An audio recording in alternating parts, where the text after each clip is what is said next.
বর্ষা মুখর দিন, আর তার সাথে জম্পেশ ভূতের গল্প। কি দারুণ সংযোগ! আর সাথে গরম গরম খিচুড়ি আর বেগুনি। আহা, আর কি চাই! বৃষ্টির এই অবিরাম ঝরা, আর তার সাথে নানা স্মৃতি। একটা কথা কি তোমরা জানো? জলেরও কিন্তু স্মৃতি আছে। জল সব কিছু মনে রাখে। থাক, সেসব কথা নয়, অন্য একদিন হবে। আজ বরং গ্রাম বাংলার আরও একটা ভূত নিয়ে আলোচনা করা যাক।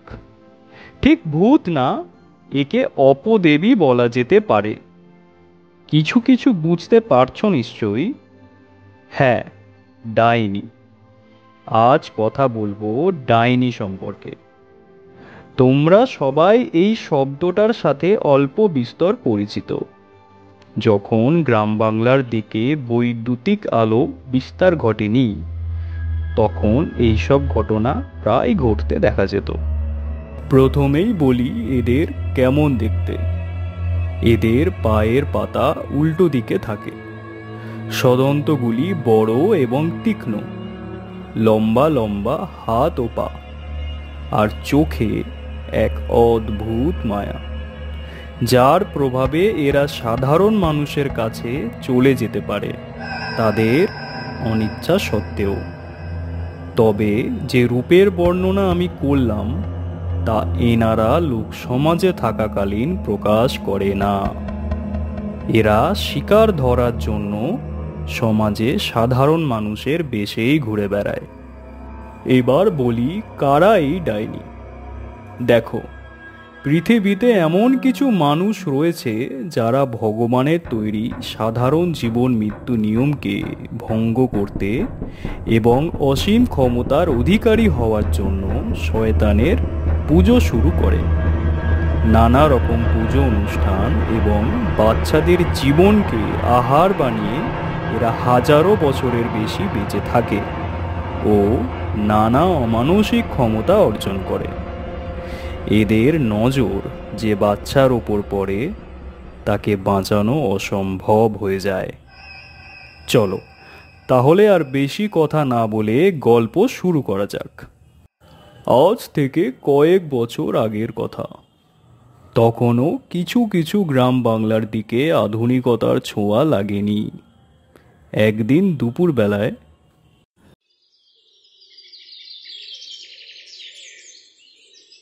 কি গো খোকা, তুমি এখানে একা একা খেলা করছো? এই নাও, তোমার জন্য সন্দেশ এনেছি, তুমি খাবে? হ্যাঁ, খাবো। আমার সন্দেশ খেতে খুব ভালো লাগে। তাই তো আনলাম তোমার জন্য। তুমি যাবে আমার সাথে? অনেক সন্দেশ খাওয়াবো তোমাকে। হ্যাঁ, কিন্তু মা তো বকবে। না না, তোমার মাকে আমি বলে দিয়েছি, তোমার মা কিচ্ছু বলবে না। চলো আমার সাথে।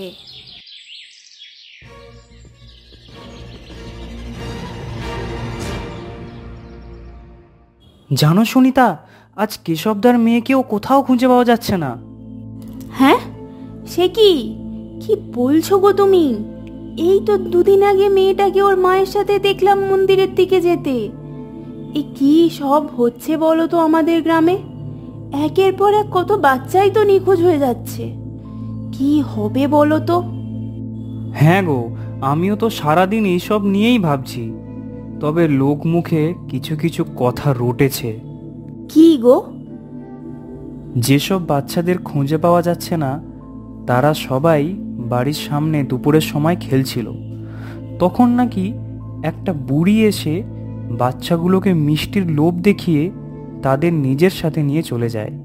তারপর বাচ্চাটার আর কোনো খোঁজ পাওয়া যায় না। লোকে বলে বুড়িটার নাকি একটা কান নেই, তাই সবাই ওকে এক কান কাটা ডাইনি বলছে।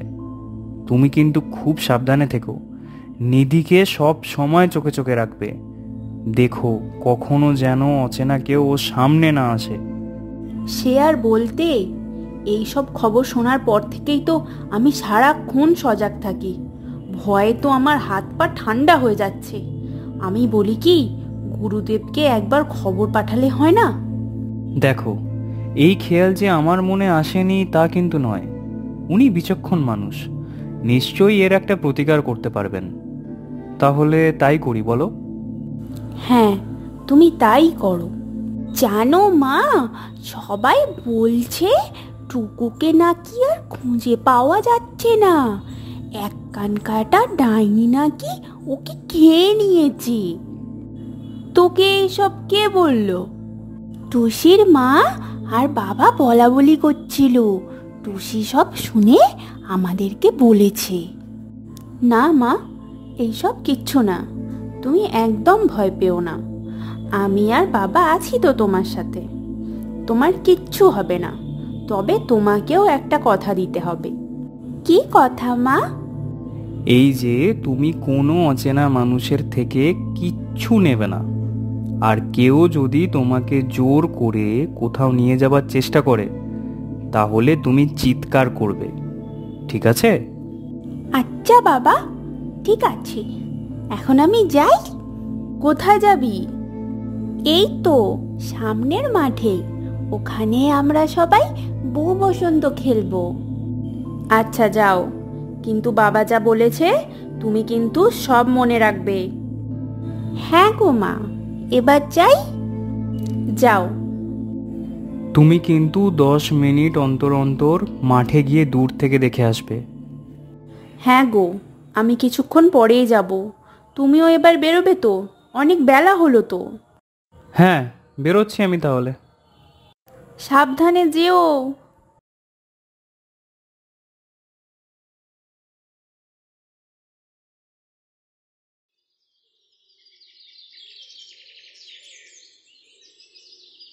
ও খুকি, কোথায় যাচ্ছ তুমি? কেন বলো তো? কে তুমি? এভাবে রাস্তা আগলে দাঁড়িয়েছো কেন? তোমাকে তো ভারী মিষ্টি দেখতে। এই নাও, তোমার জন্য মিষ্টি এনেছি। কে দেখো, এমন মিষ্টি তুমি কোথাও পাবে না। না না, আমার মিষ্টি চাই না। আমার মা বাবা বলেছে কোনো অচেনা মানুষের সাথে কথা না বলতে। অচেনা কোথায়? আমি তো তোমার মা বাবাকে চিনি। তুমি অজয়া সুনিতার মেয়ে তো। তুমি আমার মা বাবাকে চেনো? হ্যাঁ, আমি তো তোমার বাবার দুঃসম্পর্কের পিসি। তোমার বাড়িতেই তো গিয়েছিলাম। তোমার মা বলল তুমি খেলতে গেছো, তাই তো এলাম। ও, আমি তো তোমাকে আগে কখনো দেখিনি, তাই বুঝতে পারিনি। কিন্তু তুমি তাহলে ঝোপের ভেতর থেকে... ঠিক আছে ঠিক আছে, এই নাও মিষ্টিটা, এবার খেয়ে নাও দেখি। যাই দেখি মেয়েটা কি করছে। আর বেলাও তো হলো, এবার খাবে তো। নিধি, নিধি, নিধি, তোকে বারণ করেছিলাম তো অচেনা কারোর সাথে কথা না বলতে। কিন্তু মা, ঠাকুমা তো বললেন উনি বাবার পিসি। তাই তো। না না, উনি পিসি টিসি কেউ না। চল আমার সাথে, আর একা কোথাও বেরোবি না।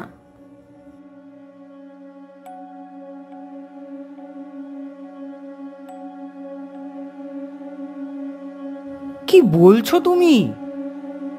নিজের চোখে যা দেখেছি তাই বললাম তোমাকে। তুমি আর অপেক্ষা করো না, তুমি কালই যাও গুরুদেবের বাড়িতে। হ্যাঁ, তাই যেতে হবে।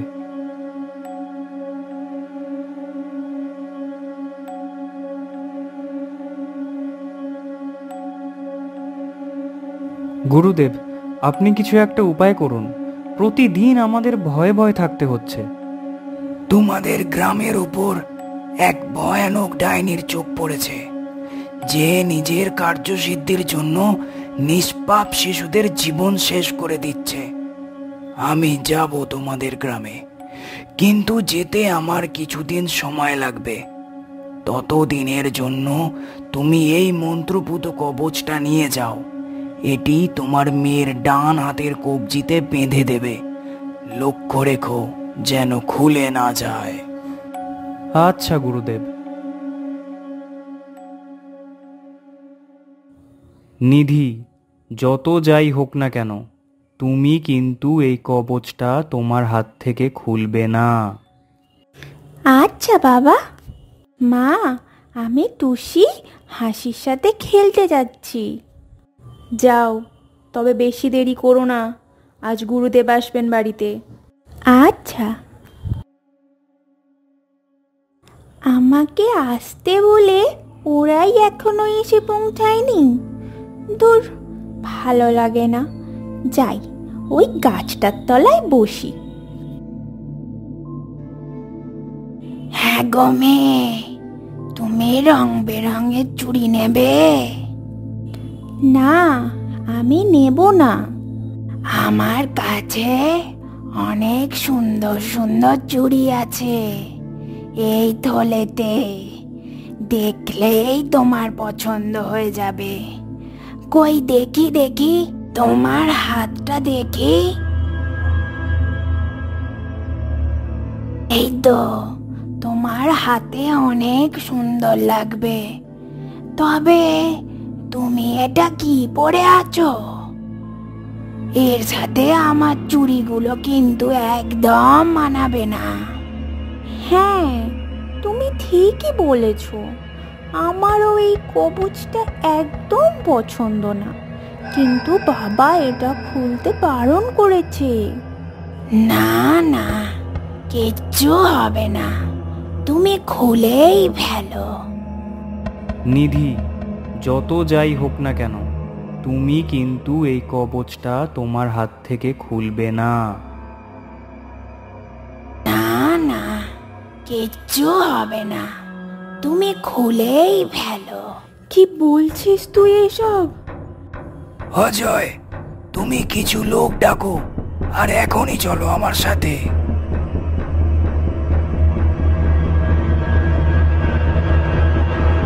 এই গাছেই সেই ডাইনির বাস।